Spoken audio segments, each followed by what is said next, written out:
करारविंदेन पदारविंदम मुखारविंदेन विनवेशयन्तं वटस्य पत्रस्य पुटे शयानं बालमुकुन्दं मनसा स्मरामि। श्री कृष्ण गोविंद हरे मुरारी हे नाथ नारायण वासुदेव। जीवे विभस्मामृतमेत देवो गोविंद दामोदर माधवेति। श्री कृष्ण गोविंद हरे मुरारी हे नाथ नारायण वासुदेव। मनोजव मारुत तुल्य वेगम जितेन्द्रियं बुद्धिमत्तं वरिष्ठं वतात्मजवाय नरयुक्त मुख्यं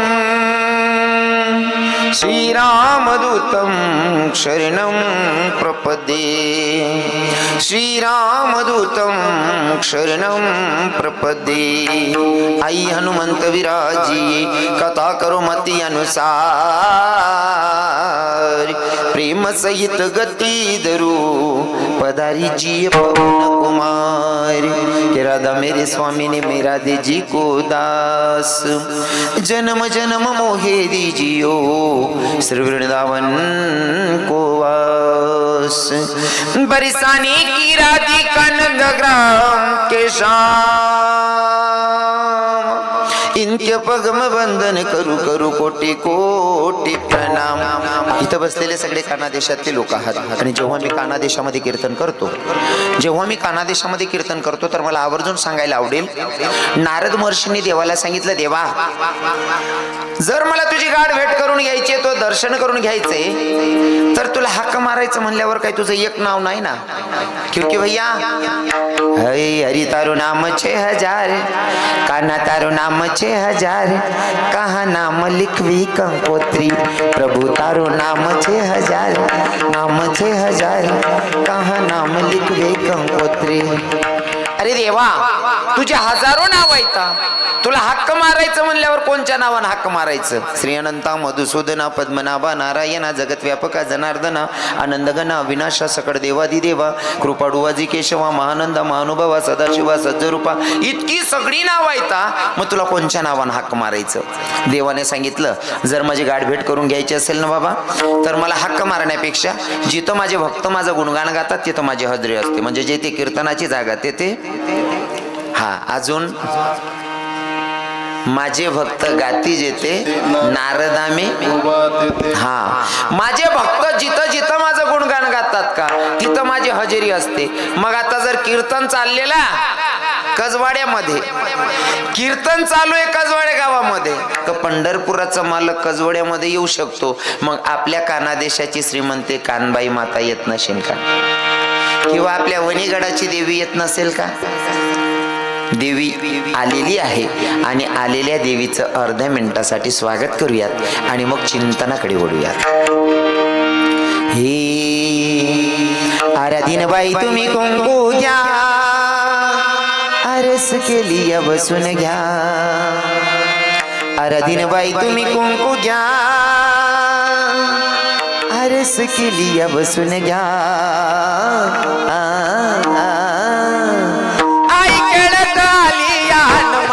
कुचल किडूया आई खेळत आली मायला कुचल किडूया आई खेळत आली आईला कुशल खेळूया आई खेळत आली आईला कुशल खेळूया। आराधीन बाई तुम्ही कुंकू घ्या आरस केली बसून घ्या। आराधीन बाई तुम्ही कुंकू घ्या आरस केली बसून घ्या।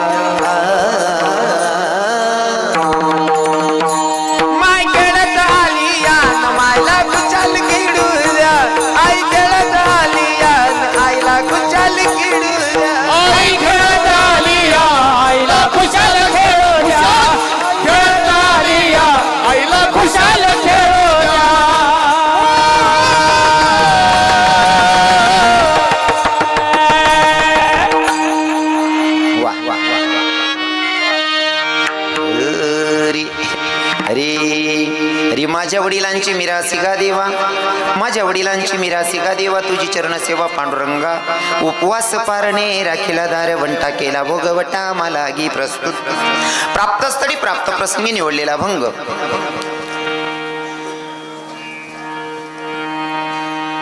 हरी विठ्ठल विठ्ठल विठ्ठल विठ्ठल विठ्ठल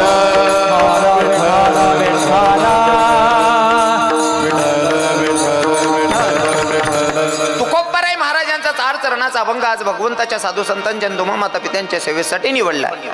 3 चरणाचा भावार्थ, 3 चरणाचा अभंग तुमा माता पित्यांच्या सेवेसाठी निवडला. ऐका ना, अभंगाकडे वळण्या अगोदर थोडासा परिहार द्यायचा तो असा, साधू संतांच्या पदस्पर्शाने पुनीतन पावन झालेली आपली कसवाडे नगरी, आणि कसवाडे नगरीमध्ये कीर्तनाचं आयोजन, सप्ताहाचं आयोजन. सप्ताहाचं कितवं वर्ष हो महाराजजी? अखंड अखंड वा, म्हणजे वय मर्यादा माहीतच नाही. मग बरंच परिवर्तन होईल, किडा पाडणार कोणी नाही वा माठ. विठ्ठल विठ्ठल विठ्ठल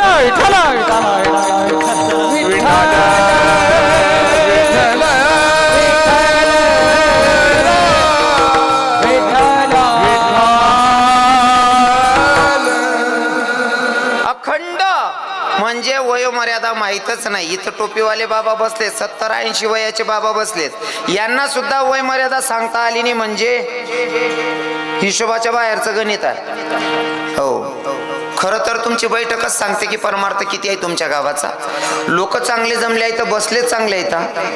हो, आनंद वाटतोय. सप्ताची वयमर्यादा माहीत नाही, यानापेक्षा आपो काय पाहिजे. बरोबर आहे का नाही? हो, काही लोक आहे ना 12 वरीस राह ना का 7, बाकी ना ते 7 वा 8 वरीस माझा आवराव त्याने 7 वरीस होई घ्या. हो 7 आता कसवाडा मग चाल रे. हो 7 वरीस वाला कसवाडा मग चाल. काय राव वातावरण आहे. परमार्थ असावा तर असा असावा. पण तुम्हाला सांगेल बरं का, तुमची बैठक सांगते तुम्ही 1 नंबर लोकेश येतच, वाजवणारा म्हणणारा महाराज तर डायरेक्ट आपलं काडीच ना तुकडा येतात दोन्ही बिया.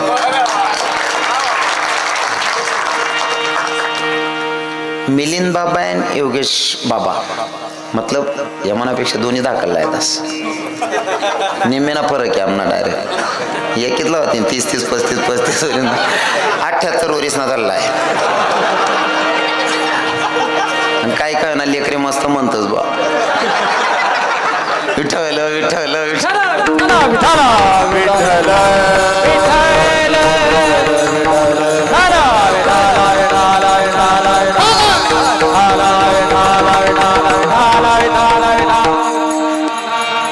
खरं तर सांगू का, विनोद वजा करायचा. काय असतं माहितीये का, परक्याच्या घरी गेल्याच्या नंतर माणूस हक्कानं मागू शकत नाही, पण आपल्याला घरात आहे की नाही माहिती नसताना सुद्धा माईकडे माणूस हक्काने मागतो. बरोबर आहे ना? कारण माय लेकराचे लाड पुरवते. तसे आमचे जे गायनाचार्य महाराज आहेत, तिकडे आमचे मृदंगाचार्य महाराज आहेत, यांच्या समोर मी नेहमी विनोदात असतो. काय घेणं देणं नाही, कारण मला आई बी माहिती आहे आडेबट जिरी जाईन भाऊ. दुसरी गोष्ट जुना लोकेशने म्हणे भाग्यशालीने टिंगल करतच बा, असं जुना लोके सांगतात, असं ऐकले. म्हणून हे माझे सगळे जीवाभावाचे आहेत. महाराजांनी मला कॉल केला, म्हणे दादा कधी येत आहे? म्हटलं मी परवा येतो कीर्तनाला. नाही ना म्हणे आज आहे ना कीर्तन. म्हणतं अजिबात नाही, लबाड्याने ठोका ना भाऊ, 3 दिन नंतर आहे म्हणतं कीर्तन. म्हणे मी डायरेक्ट मरी सुद्धा जासू म्हणे. म्हणतं घाबरू नका हो, तुमले मारीशने मला काय स्वतः सुतक मग पण नाही का, तो खोटा धंदा कराव नाही मी. खरं तर सगळे जिव्हाड्याची लोक आहेत, आणि ज्यांच्या अनुषंगानं तुम्हा माता पित्यांचं दर्शन घडलं, मला त्यांचं नाव नाही सांगता येणार, पण मी असं सांगेल की आमचे मोहिते साहेब महाराज, मला माझा बाप चांगला आहे हे सांगण्यासाठी दुसऱ्याच्या बापाला नालायक ठरवायचं नाही. माझा बाप चांगला आहे म्हणून दुसऱ्याचा नालायक नाही ठरवायचा, पण माझा बाप चांगला आहे हे सिद्ध करण्यासाठी मला सांगावं वाटेल.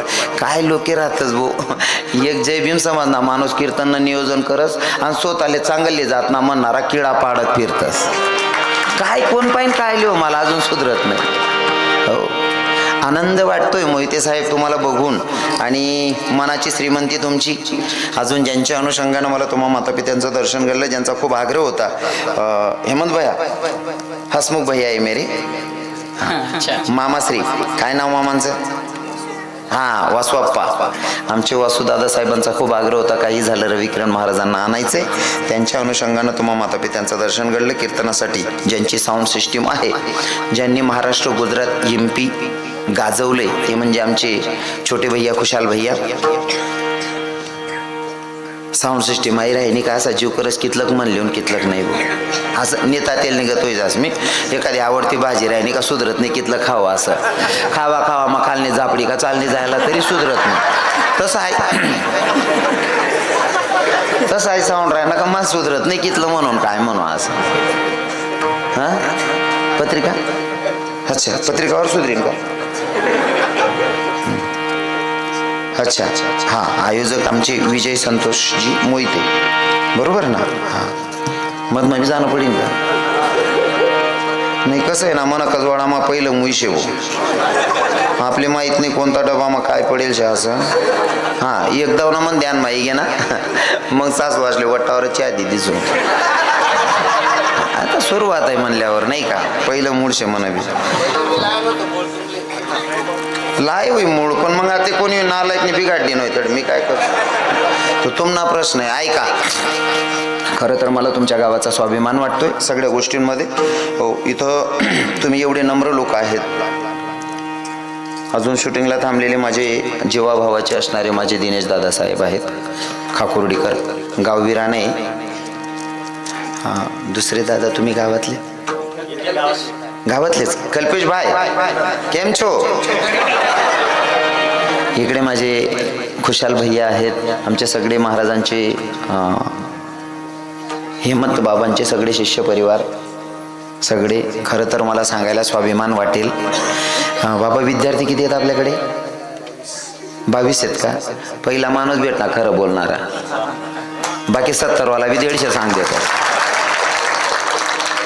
हां, 22 विद्यार्थी आहेत. हां, मी ऐका ना ते. मी थोडा नीचच आहे बरं, जा का ना पटत नाही माले. रोकडा कामरास आपलं काढतून खिचडीन लय मन भोगणं. 22 विद्यार्थी आमच्या महाराजांनी पहिल्या वर्षी संस्थेमध्ये ऍडमिशन दिलेलं आहे आणि 22 विद्यार्थ्यांना महाराज जे सांभाळतायत. ऐका, माझ्या माता माऊलींना चांगलं कळत असेल. बहिणीस्वन आपला 2च राहतस तरी दिवाळीमा एकले मामान गावला वाट लावणं पडस, म्हणजे 2च समावतच नाही आपला गाई. बरोबर आहे का नाही? आपला खुदना 2 आपला गाई समावतच नाही. आमना ये मन बाबा दुसराच ना 22 समाय राहणार. सोपं नाही. म्हणून जे बाबांनी टाळ दिले ना, बाबा कुठं बसले? वा वा बाबा, तुमची मनाची श्रीमंती बाबा. आणि असं जर तुम्ही धर्माच्या कार्याला सपोर्ट करत राहिलात ना बाबा, म्हणजे तुमची वय किती आता? 71. आम्ही निम्मे मा बट राहिनो. 71 वर्षनी वयमा सुद्धा बापानं चेहऱ्यावरती यश देखील कितलंय आपली जिराई राहणार बाबा. सांगायचं तात्पर्य असं आहे, दान धर्म योग्य जागेवर जर केलं ना महाराज, तर मी विश्वासाने सांगेल जायच्या वेळेस सुद्धा आपल्या मागच्यांना पितृदोष लागत नाही. हा आपला विश्वास आहे. हा, हो, दान धर्म केला गेला पाहिजे नाही का धर्माच्या कार्यासाठी. आणि मला अपेक्षा असेल, हेमंत बाबा तुमचं इथं जवळपासच आहे ना? जवळपास आहे. हाय बी आपलंच गावच आहे ना. मग काय 360 दिवस मग त्या आपलाच घरी होती 150-200 का त्या पंक्ती वाटील येतच होते. हां, एक दिन मनकडे ते जेवण सालना 15 बडा वाटीले होती 360 दिन. एक दिन मी जेवण दिदी जो संस्था आले का हो काका, खरं आहे का नाही? लिखा नाव आहे असं. विठ्ठल विठ्ठल विठ्ठल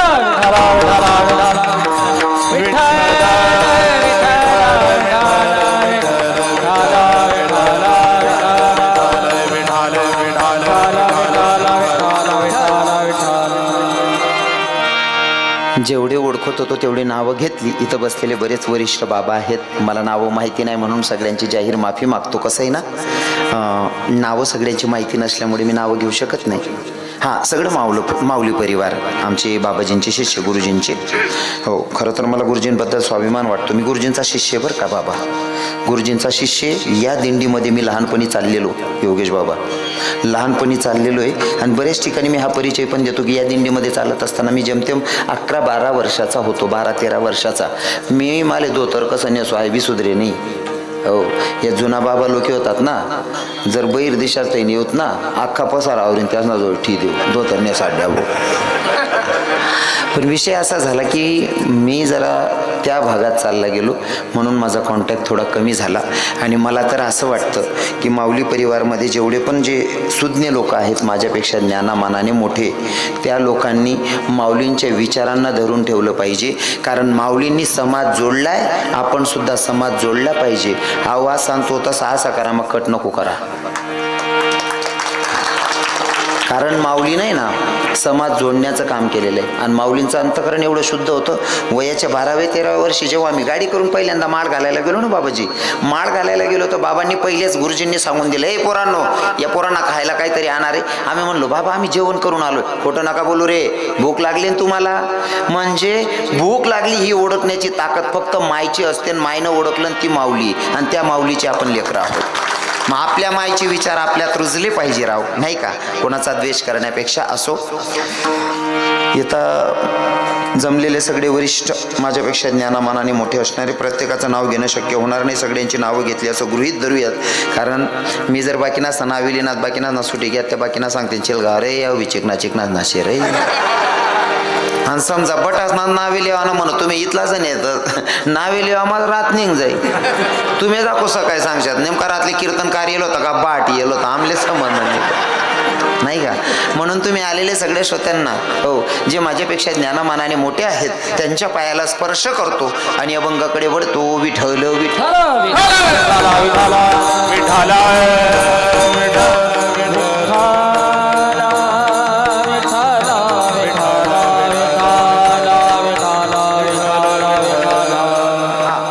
बाबा.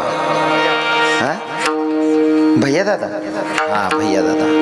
असो, अभंग आहे तुकोबाराय यांचा. कोण तुकोबार आहे? ज्यांची 65 लाखाची जहागीर लोकांना दान करावी ती तुकोबार आहे. कोण तुकोबार आहे? जाडून संसार वैसले अंगणी ती तुकोबार आहे. कोण तुकोबार आहे? संसाराच्या नावे घालून या शून्य ती तुकोबार आहे. आणि ती तुकोबार या अभंगातून मागणी मागताय. कारण काय माहितीये का, आजचा 7वा दिवस आहे आणि आपल्या नियमा 6वा दिवस आहे, पण आज मागणीच ना. मग हा बरोबर आहे ना. मी मंचाती मग दडका बरं आहे, उद्या काल आहे ना, मग आज मागणी ना. हा तसं तर रेशीर 7व्या दिवशी मागणी असते, पण तुमचा 7व्या दिवशी काला असेल. हा त्याच्यामुळे हा चांगलं आहे, आवरसावर करलो. या भंगामध्ये तुकोबाराय मागणी मागतायत. मागणी मागणारे तुकोबार आहे आणि देणारा माझा ब्रह्मांडाचा धनी आहे पंढरीश पांडुरंग परमात्मा.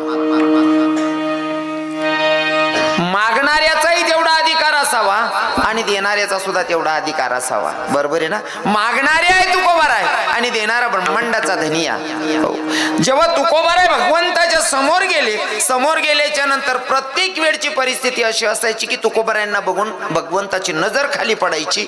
पण यावेळेस असं झालं, जेव्हा तुकोबाराय समोर गेले, समोर गेल्याच्या नंतर स्वतः माझा पंढरीश पांडुरंग परमात्मा तुकोबारायांच्या नजरेला नजर मिळवून बघत होते आणि तुकोबारायांना प्रश्न केला, तुकोबाराय काहीतरी मागा ना. तुकोबाराय म्हणले, देवा तू माझ्याकडे बघायची हिम्मत करत नव्हता, आज माझ्या नजरेला नजर मिळवतोय आणि पुन्हा बोलण्याची हिम्मत का तू मला सांगतोय माग. मागा तुकोबाराय काय मागायचे? देवा देशीन देशीन तू काय देणार आहे? अरे तुझ्याकडे येणारे तुझे भक्त तुझे वारकरी तुझ्याकडनं मुक्ती मागतात, मला तिची गरज नाही. का? तुका म्हणे मुक्ती परणिलेल्या नवरी, तिला तर मी परणून ठेवलेला, तू काय देणार आहे मला? देशीन देशीन काय देशीन? पहिले तर मला याचं उत्तर दे, तुझी हिम्मतच कशी झाली मला विचारायची.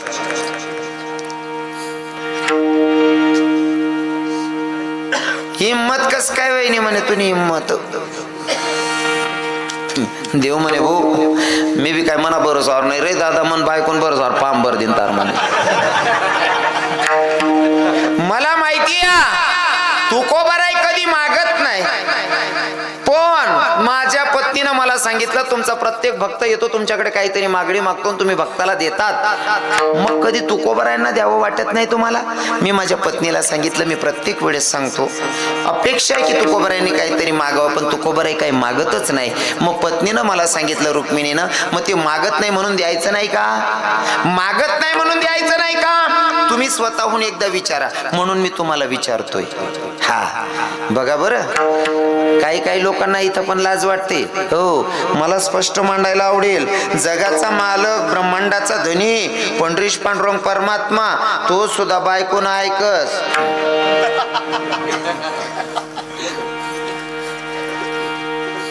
मग तुमनं ना आपलं काय लिहि बसणार? जगाचा मालक सुद्धा बायकोचा ऐकतो. तुम्हाला मला काय तरी वाटणार. एकदा म्हणे राजाने हो असा दिंडोरा पिटवला, पूर्ण गावातली लोक जमा केले. म्हणे ज्या बायकोनं ऐकतस त्यासनी एक लाईन मा उभं राहावं, आणि जो बायकोनं ऐकत नाही त्यांनी एक लाईन मा उभं राहावं. म्हणे बायकोनं ऐकणारच ना अख्खा गावनी एकच लाईन, आणि एकच माणूस उभा राही ना एक साईडले, बायकोनं नाही ऐकणारच. मा राजा म्हणे आई गर्दीला जाऊ दे, अहो एकलाय म्हणे अख्खा गाव माव बोल पण आता पुढे बोलावा. म्हणे काय रे भाऊ एवढं आलो की बायकोनं ऐकतस? तू एकटा व्यक्ती आहे म्हणे की जी बायकोनं ऐकतच नाही ती लाईन मा उभा राही ना, तू एकला आहे गाव मा? नाही हो म्हणे. मग मन बाई सांगे जास्त गर्दी म्हणा का जायच्यात.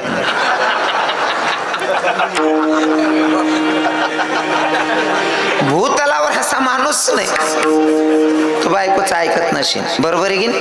ब्रह्मांडाचा धनीला पत्नीनं सांगितलं रुक्मिणी आई साहेबांनी, तुकोबरायांना मागत नाही म्हणून द्यायचं नाही का?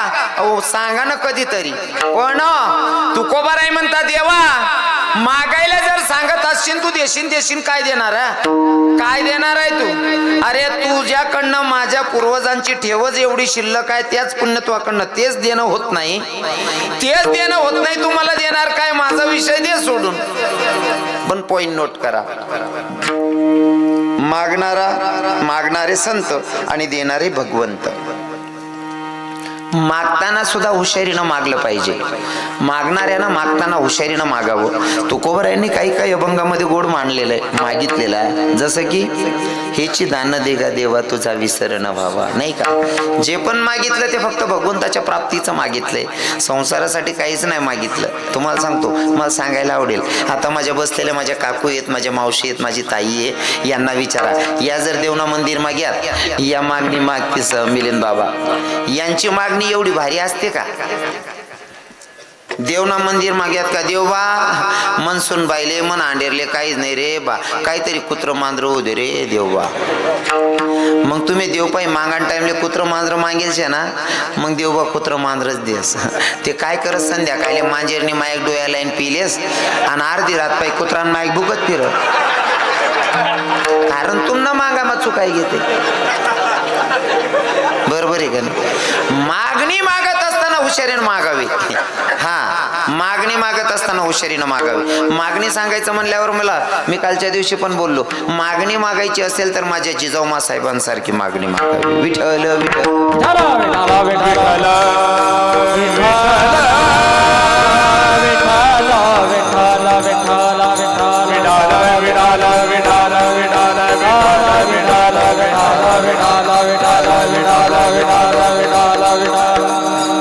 मागणी मागावी माझ्या जिजाऊ साहेबांनी. ऐका ना दादा, कोणी यवनानं गाय कापली, आई भवानीच्या मंदिरात गाय कापली, आई भवानीच्या मूर्तीच्या हातही तोडले, पायही तोडले इथं, आणि आई भवानीच्या मंदिरात गाय कापल्याच्या नंतर त्या रक्ताच्या थारोड्यात दुश्मन नाचतोय आणि आई भवानीला सांगत होता, अगं जगदंबे, अगं भवानी, कुणी असेल तुझ्या धर्माचा रक्षक वाचव म्हणले स्वतीला.